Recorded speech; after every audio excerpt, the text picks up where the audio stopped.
Bobby, autism, if I could just, I don't want to go too long because we have a lot of people, but the autism is such a tremendous horror show, what's happening in our country and some other countries, but mostly our country. How are you doing on that? We are doing very well. We will have announcements as promised in September.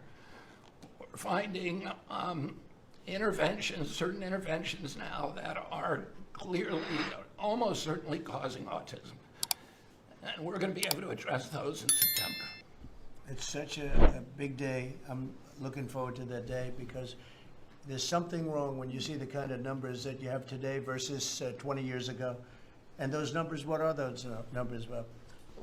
In 1970, the biggest epidemiological study in history was done in Wisconsin. They looked at 900,000 children, and they were looking for autism. They knew what it looked like, and they were very, very precise about it, and they found an incident rate of 0.7, in other words, less than 1 per every 10,000 children.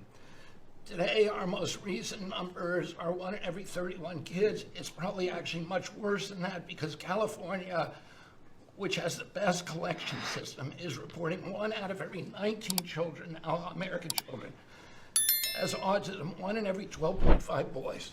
So it's gone from less than 1 in 10,000 in 1970 to 1 in 12.5 boys